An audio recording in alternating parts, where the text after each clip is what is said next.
Assalamu alaikum wa rahmatullahi wa barakatuh. How are you, students of class 9th? Very good morning to all of you. Hopefully all will be fine. Okay, students, as you know that in the reinforcement lectures we were studying the chapter. We have started the chapter number 4, that is periodicity of elements, and in this chapter we have studied about the Dobryner classification in the last lecture, but today we will study about a new classification about the elements and their periodicity, that is known as Newland's classification. Okay, students, Newland classification. John Newland, a London industrial chemist, ठीक है, he proposed Newlands law of octave. ठीक है, इनके rule को law of Octave कहा जाता है. ठीक है ना. I will tell you why it is said. ठीक है, क्यों कहा जाता है मैं आपको बताती हूँ अभी. First we will see the statement of the Newlands classification. ठीक है, इसके पहले हम स्टेटमेंट चेक करते हैं, क्लास देखते हैं इसकी स्टेटमेंट क्या है. फिर इसके बाद हम देखेंगे कि जो है इसको लॉ ऑफ ऑक्टेव क्यों कहा जाता है, क्या रीजन है कि इसको लॉ ऑफ ऑक्टेव कहा जाता है इसको. ठीक है, okay. Now according to the statement, ठीक है, Newland classification according to the statement, if elements are arranged in the order of increasing atomic masses. ठीक है, you can see in your book class, अगर बुक में है. ठीक है, this is the page number here, the page number 58. ठीक है, page number 58. So you can see from the book, if elements are arranged in the order of increasing atomic masses, the 8th element starting from a given one has similar properties as first one. The properties are a kind of repetition of the first, like 8-note octave of music. Okay? Okay, it is a statement. These are the wordings of the statement. Now I will explain what is the meaning of the statement. ठीक है ना? And I can better explain it with the help of elements. ठीक है ना? तो elements की जो है, जो elements के through मैं आपको इसको explain करती हूँ, फिर हम इसको इससे टैली करेंगे, then I will prove it. Okay? अच्छा, देखें क्या कहा है. If elements are arranged in the order of increasing atomic masses. ठीक है, पहले ये देखते हैं. ठीक है, एलिमेंट्स जो उस वक्त तक डिस्कवर हो गए थे, उन एलिमेंट्स को ऐसे रखा गया कि उनके मासेस इंक्रीज कर रहे थे, उनके एटॉमिक मासेस इंक्रीज कर रहे थे. ठीक है. अच्छा, you know what is the atomic mass? Number of proton plus neutron in the nucleus is called as the atomic mass. पता है ना आपको सबको कि जब number of proton plus neutron, nucleus में प्रोटॉन और न्यूट्रॉन दोनों होते हैं, और प्रोटॉन और न्यूट्रॉन के को जब प्लस करते हैं तो वो क्या आता है हमारे पास, that is the atomic mass A. Atomic mass is represented by A. This according to the formula. ठीक क्लास, ये फार्मूला है कि एटॉमिक मास जो है नंबर न्यूक्लियस, हर एटम में जो न्यूक्लियस होता है, न्यूक्लियस में प्रोटॉन और न्यूट्रॉन दो तरह के पार्टिकल्स होते हैं. ठीक है, इनको इनके नंबर्स को जब प्लस किया जाए तो क्या आता है, हमें एटॉमिक मास मिलता है. ठीक है. अच्छा, so it is about the atomic mass. Now, according to the Newland classification, the elements were arranged in the increasing atomic masses. According to the increasing atomic masses, जो एलिमेंट्स उस वक्त discover हुए थे उसको ऐसे रखा गया कि उनके मासेस इंक्रीज कर रहे थे. ठीक है. Now look at this one. Lithium atomic mass was 7. Is 7. Okay. Beryllium, B is beryllium. ठीक है. 9. Boron 11. Carbon 12. Nitrogen 14. Oxygen 16. Fluorine 19. ठीक है, ये देखिए कितने एलिमेंट्स हैं, 1 2 3 4 5 6 7. फर्स्ट रो में 7 एलिमेंट्स इसी तरह अरेंज किए गए, हमको इसको ही फॉलो करना है. ठीक है. अच्छा, next sodium 23, magnesium 24, aluminium 27, silicon 28, phosphorus 31, sulphur 32, chlorine 35.5. ठीक है. आफ्टर दैट ये 7 की रो कंप्लीट हो गई. इसके बाद फिर next is potassium and calcium. Potassium 39, calcium is 40. Okay class. So elements were arrange in this way. ठीक है, यानी 7 एलिमेंट्स फर्स्ट रो में रखेगा, उसके बाद फिर 7 एलिमेंट्स, और फिर जो डिस्कवर हो गए थे 2 एलिमेंट्स उनको रखा गया. ठीक है. अच्छा, देखें अब we can observe that elements are increasing. यहाँ 7 9 11 12 14 16 19, फिर 23 24 27 28 31 32 35.5 39 40, यानी एलिमेंट्स के जो मासेस है वो इंक्रीज कर रहे हैं. ठीक है, तो इतना पार्ट तो समझ में आ गया होगा। Elements are arrange in the order of increasing atomic masses, ठीक है, एलिमेंट्स अरेंज किया गया उनके एटॉमिक मासेस जो इंक्रीज हो रहे हैं उसके लिहाज से, ठीक है। Then the 8 element starting from a given one has similar properties as first one, ठीक है। अच्छा देखिए 8 एलिमेंट कौन सा हुआ, 1 2 3 4 5 6 7 8, ये 8 एलिमेंट है। यानी लिथियम के हिसाब से 8 एलिमेंट कौन सा है, सोडियम, ठीक है। लिथियम इज फर्स्ट वन, तो उसके हिसाब से 8 एलिमेंट सोडियम है। तो उन्होंने कहा कि जो 8 एलिमेंट था जो first starting from a given one, ठीक है ना, जो 8 एलिमेंट जो स्टार्ट हो रहा था, ठीक है, फर्स्ट के हिसाब से has similar properties as first one, ठीक है, उसकी प्रॉपर्टीज पहले जैसे एलिमेंट की थी, ठीक है, यानी उसकी प्रॉपर्टीज और पहले एलिमेंट की प्रॉपर्टीज सेम थी।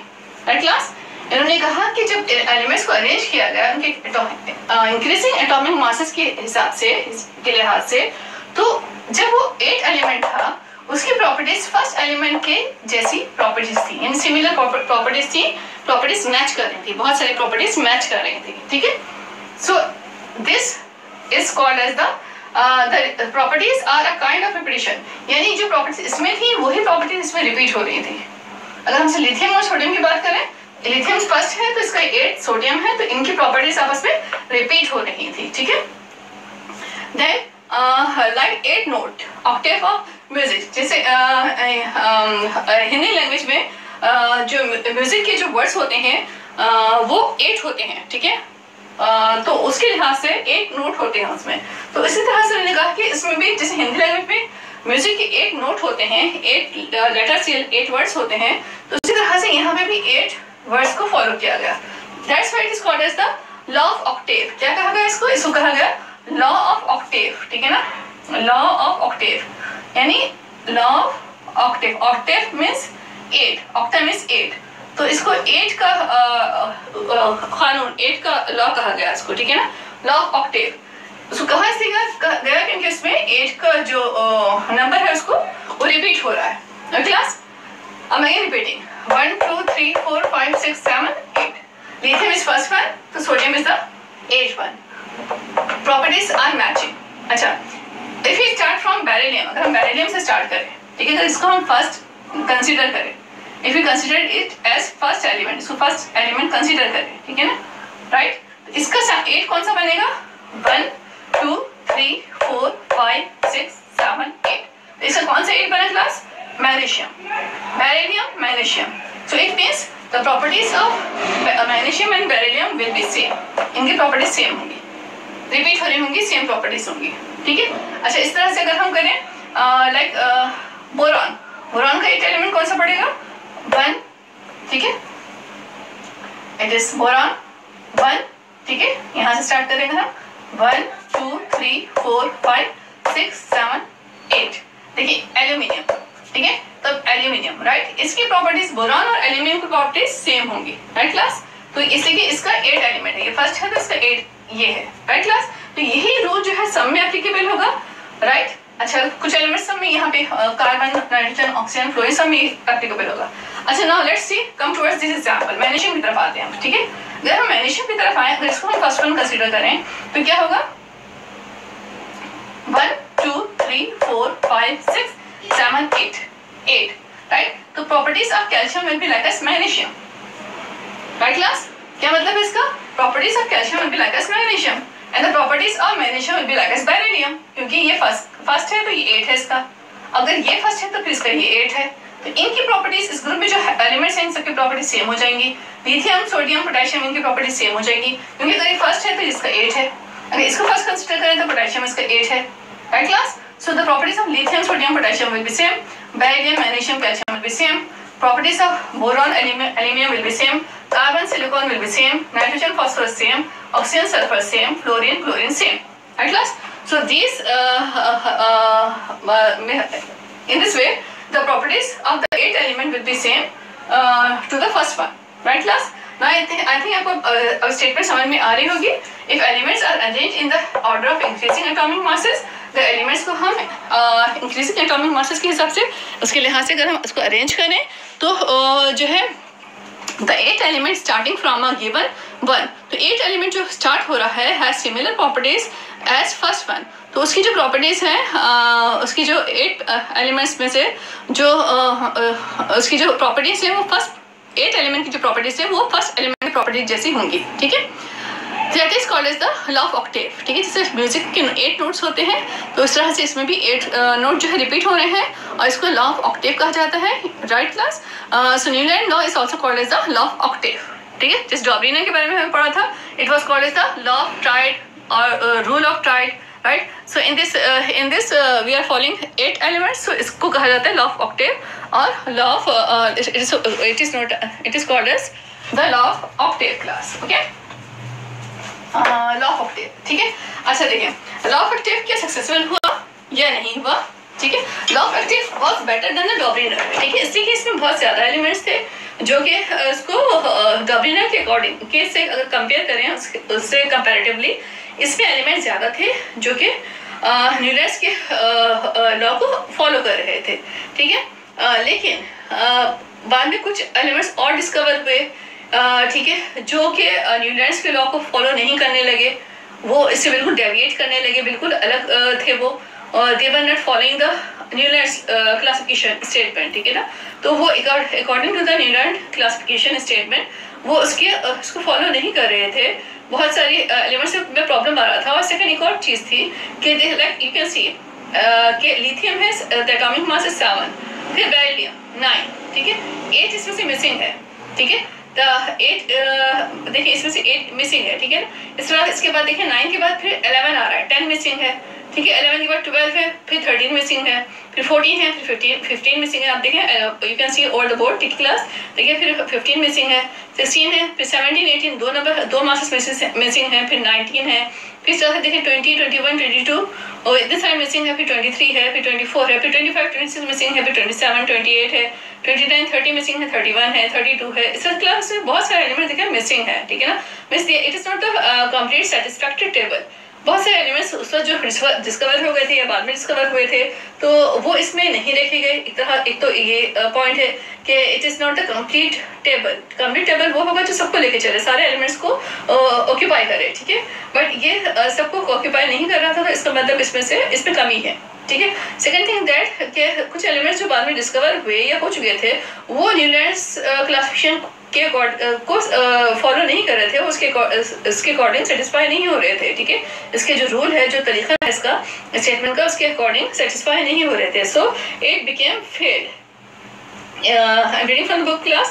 The law failed because it held good for the first 16 elements but did not work after 16th elements, ठीक है। Moreover, hydrogen was not included in this sequence, ठीक है। तो इसमें जो 16 एलिमेंट्स को तो ये फॉलो कर रहा था, ठीक है। 16 एलिमेंट्स को तो इसको फॉलो कर रहे थे, लेकिन और एलिमेंट्स इसको फॉलो नहीं कर रहे थे। और one more important thing that hydrogen is not here. Hydrogen जो फर्स्ट एलिमेंट है किसी भी पीरियोडिक टेबल का, जो फर्स्ट एलिमेंट है, the atomic mass is 1 hydrogen का, तो वो भी इसमें से मिसिंग है क्लास, ठीक है। ये फर्स्ट जो स्टार्टिंग ही पीरियोडिक टेबल की फर्स्ट एलिमेंट हाइड्रोजन से होनी चाहिए और हाइड्रोजन ही इसमें से मिसिंग है, ठीक है। तो ये भी एक इसका ड्रॉबैक या फॉल्ट था इसका। So that's why class it did not work, ठीक है ना। ये ज्यादा नहीं चला, ये न्यूलैंड क्लासिफिकेशन ये भी फेल हो गया। जिस डॉब्रिनर फेल हुआ था वो भी सेटिस्फाई नहीं कर रहा था एलिमेंट्स को, न्यूलैंड भी फेल हुआ, कुछ टाइम तो फॉलो हुआ, लेकिन उसके बाद ये it was not the complete and successful classification, ठीक है। वो भी फिर जो है ऐसा से ये भी फेल हो गई, okay class. As you all know that we were studying chapter number 4 in revision again. It is in the reinforcement lectures which we are studying. Okay, so if I talk about the homework, students, so homework is only that you have to learn the classifications. Okay, start the learning for the board examination. Please take your exams seriously and start the preparation. You have enough time so you can do the good preparation for the exam. So it is only the homework for you all, my dear students. But if you have any query, then you can ask me. Thank you. Take care. Allah Hafiz.